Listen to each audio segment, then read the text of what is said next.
Assalamualaikum warahmatullahi wabarakatuh. Alhamdulillahirabbil alamin. Wassalatu wassalamu ala asyrafil anbiya'i wal mursalin wa ala alihi wa sahbihi ajmain. Amma ba'du. Selamat pagi, siang, sore, ataupun malam bagi teman-teman semua yang menyaksikan video ini, dan terkhususnya bagi Bapak Pringgondani selaku guru pembimbing di SMA Negeri 90 Jakarta kelas 10-9. Perkenalkan, saya Keisha Oktaviani dari kelas 10-9, nomor absen 14. Dan kali ini saya akan membahas beberapa soal asesmen sumatif akhir tahun 2024-2025 di mata pelajaran agama Islam. Mari perhatikan soal yang akan saya bahas pertama berikut. Wildan adalah seorang yang sangat sabar dan tenang setiap kali menghadapi masalah. Gani adalah seorang yang penakut, bahkan cenderung pengecut. Rosi adalah seorang yang sering marah dengan membabi buta dan sering merusak barang-barang di sekitarnya. Niko adalah seorang yang pemberani dan berwatak satria. Mario adalah seorang yang pandai mengelola emosinya sehingga selalu tampil kalem dan santun. Dari ilustrasi tersebut, yang memiliki sifat jubun adalah, baik, mari kita analisis soal tersebut. Dalam soal ditanyakan bahwa siapa yang memiliki sifat jubun? Pertama-tama kita harus tahu apa yang berarti sifat jubun. Jadi sifat jubun adalah sifat pengecut atau penakut yang berlebihan, yaitu takut terhadap sesuatu yang seharusnya tidak ditakuti atau takut melakukan hal yang seharusnya dilakukan.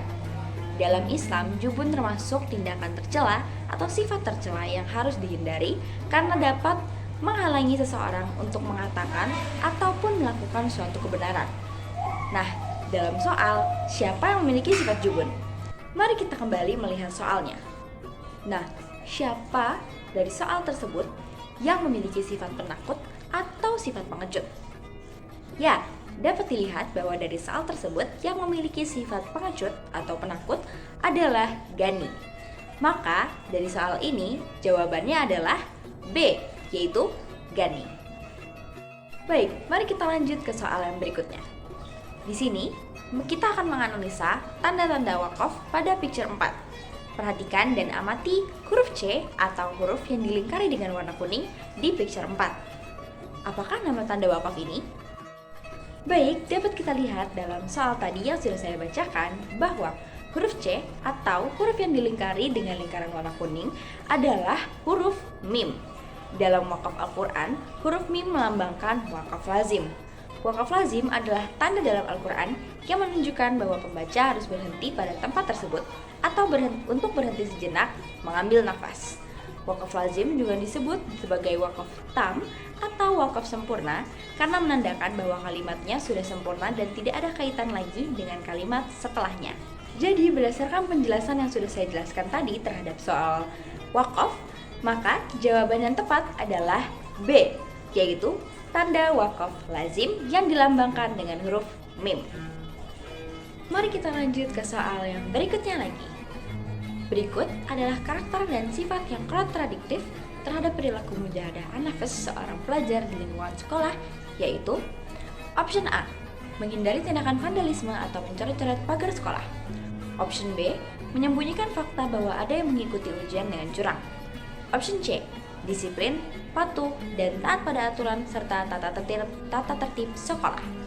Option D, menghormati guru dan karyawan sekolah serta menghargai teman. Mana perilaku yang kontradiktif terhadap mujahadah an-nafs seorang pelajar di lingkungan sekolah?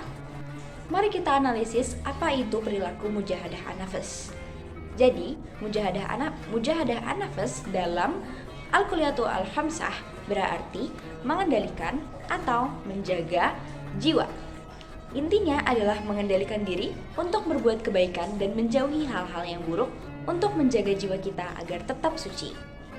Nah, jawaban yang tepat untuk option-option yang sudah saya bacakan tadi adalah option B, di mana seseorang menyembunyikan kecurangan berarti dia tidak jujur atau tidak bertanggung jawab.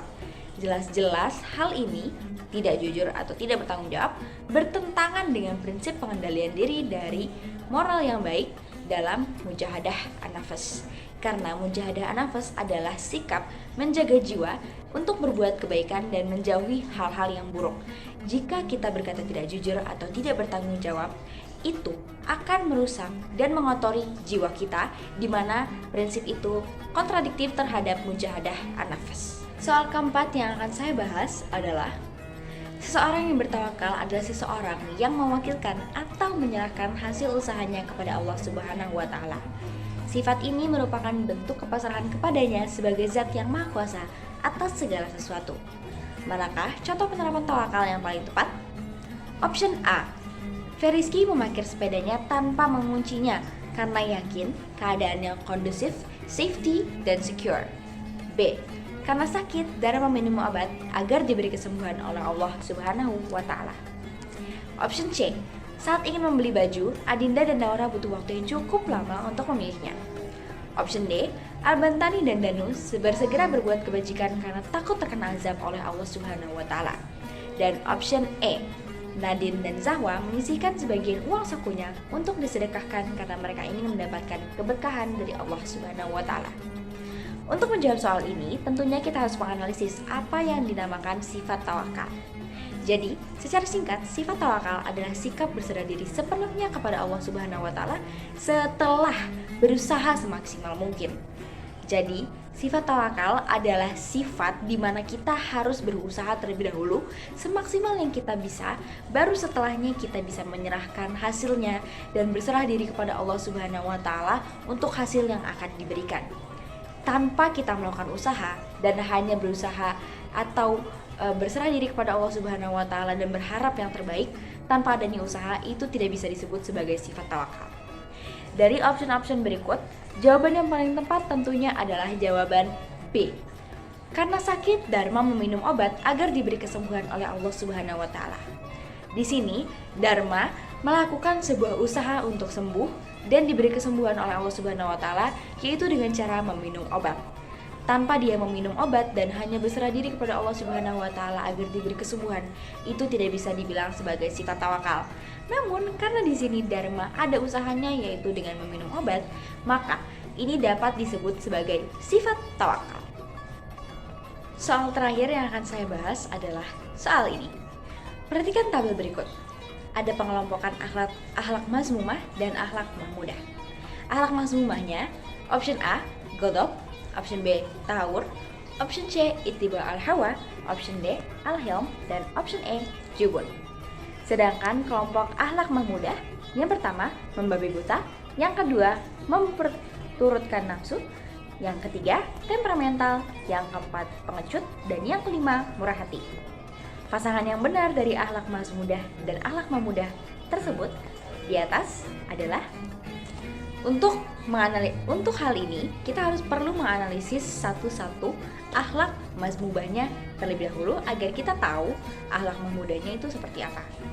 Jadi, ghadab adalah sifat tercela yang merujuk pada kemarahan berlebihan atau emosi yang tidak terkendali.